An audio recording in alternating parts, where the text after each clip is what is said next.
বিএলওদের সমস্যা নিয়ে রাজ্য রাজনীতি তোলপাড়। কোথাও হুমকি, কোথাও বা সময়সীমা নিয়ে নির্বাচন কমিশনের দ্বারস্থ বিএলওরা। কেউ কেউ অসুস্থ হয়ে পড়ছেন, মারাও যাচ্ছেন। এর দায় কে নেবে? এ নিয়ে শাসক দলের একাধিক বিক্ষোভ কর্মসূচি দেখা গিয়েছে এবং আমরা দেখেছি নির্বাচন কমিশনেও সেখানে গিয়েও বিএলওরা ধর্ণা দিয়েছে এবং তাদের সঙ্গে বহু সরকারি কর্মী তারাও সেখানে উপস্থিত হয়েছিল। এবারের সমস্যা কিন্তু আরও জটিল। বিএলও অ্যাপে যান্ত্রিক ত্রুটি। গত 3 দিন ধরে সমস্যায় বিএলওরা ফর্মের ছবি সই আপলোড করার পরও দেখা যাচ্ছে না। এনামোরেশন ফর্ম আপলোড করতে গিয়ে লাগাতার সমস্যায় যান্ত্রিক ত্রুটি বলা হচ্ছে। কিন্তু ইতিমধ্যেই রাজ্য জুড়ে যেভাবে বিএলওদের সমস্যা কথা শোনা যাচ্ছে তাতে বিভিন্ন রাজনৈতিক দল একাধিক বার্তা দিচ্ছে। রাজ্যের বিরোধী দলনেতা শুভেন্দু অধিকারী যেটা বারবার করে বলছেন যে বিএলওরা ঠিকঠাক কাজ করছে না সবাই। অন্যদিকে রাজ্যের মুখ্যমন্ত্রীর মুখে কিন্তু অন্য কথা এবং তিনি অভিযোগ করছেন নির্বাচন কমিশন বিজেপির হয়ে কাজ করছে। এসআইআরের এত তাড়াহুড়া কেন, এটাও কিন্তু রাজ্যের মুখ্যমন্ত্রীর গলায় বারবার করে শোনা যাচ্ছে। একজন ভোটারের নাম বাদ গেলে তা বুঝে নেওয়া হবে এবং এই দুই রাজনৈতিক যুযুধান ইতিমধ্যেই কিন্তু তাদের টানাপোড়েন শুরু হয়েছে বিএলওদের নিয়ে। আরও বিপাকে পড়েছেন এতে বিএলওরা। কেউ কেউ হুমকি দিচ্ছে যে মৃত ভোটারের নামও সেখানে মৃত ভোটার লেখা যাবে না। এটা কিন্তু একটা বড় সমস্যা। তারপরেও রাজনৈতিকভাবে হুমকি বলা হচ্ছে চাকরি করতে হবে এই রাজ্যের সরকারে, এমনটাও হুমকি দিচ্ছে। বিএলওরা সেই হুমকি পাচ্ছেন।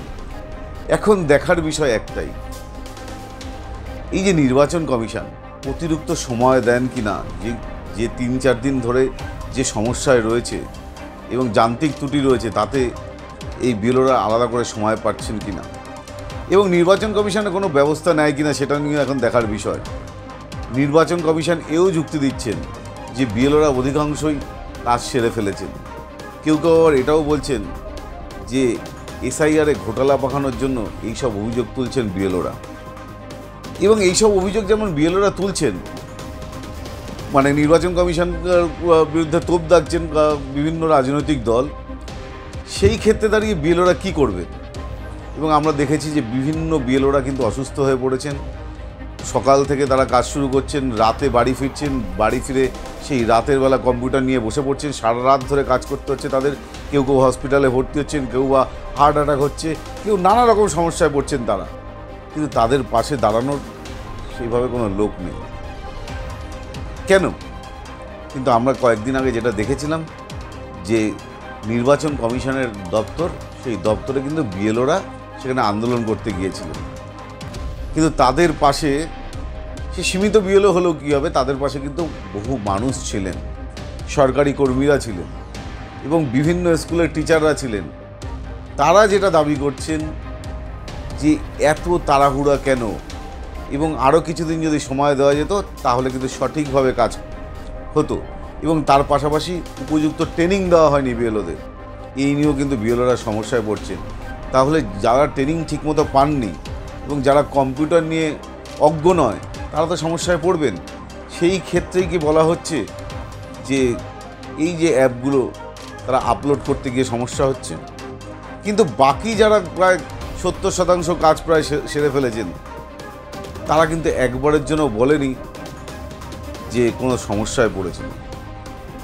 কিন্তু এই এসআইআরের যে কাগজ, সেই কাগজ যখন আপলোড করতে হচ্ছে সেই ক্ষেত্রে দেখা যাচ্ছে অনেক সময় কিন্তু সমস্যা রয়েছে এবং সেখানে প্রচুর মানুষ একসময় যদি একটা সার্ভারে ঢোকে, সেখানে সার্ভারে ঢুকলে সাময়িকভাবে কিন্তু সেই সমস্যা হতে পারে। এই ক্ষেত্রেও কিন্তু দেখা যাচ্ছে যে যখন তারা আপলোড করতে যাচ্ছেন, আপলোড করার সময় সমস্ত কিছু আপলোড হচ্ছে কিন্তু তারা দেখতে পাচ্ছেন না। সুতরাং এখানে একটা সংশয় তৈরি হচ্ছে, তারা কি আপলোড করতে পেরেছেন বা পারেননি? যদি না পারেন তাহলে এর দায়টা কে নেবে? এই নিয়ে বিএলওরা কিন্তু যথেষ্ট সমস্যায় পড়েছেন এবং আগামী দিনে তারা কী ধরনের সমস্যার সম্মুখীন হবে সেটা কিন্তু এখন সময় বলবে।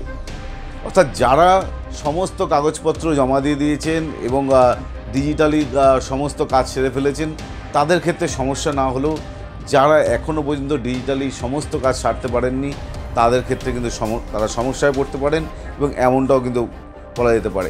এছাড়াও কিন্তু বিরোধীদের পক্ষ থেকে ইতিমধ্যেই বিভিন্ন সময় হুমকি দিয়ে রেখেছেন। কীরকম হুমকি? যে বিএলওরা কিন্তু অনেক সময় রাজনৈতিক পেশারে বিভিন্ন অনৈতিক কাজ করে চলেছেন, সেখানে ভোটারদের নাম বিভিন্নভাবে নথিভুক্ত করা হচ্ছে, সেখানে মৃত ভোটার হিসাবে চিহ্নিত করা হচ্ছে না। এই সমস্যার কথা কিন্তু বারবার করে কিন্তু আমরা সুকান্ত মজুমদারের গলাতেও শুনেছি এবং তারা বলছেন যে ফাইনাল যেদিনকে হবে তারপরে তারা কিন্তু এটা নিয়ে সরব হবেন। তাহলে কি বিএলওরা কি সমস্যায় পড়তে চলেছেন? সেটা কিন্তু অর্থাৎ সপ্তাহ দুয়েকের মধ্যেই কিন্তু প্রকাশ্যে আসবে, এমনটাই বলা যেতে পারে। আরও খবর দেখতে আর প্লাস নিউজের ইউটিউব পেজে লক্ষ্য রাখুন।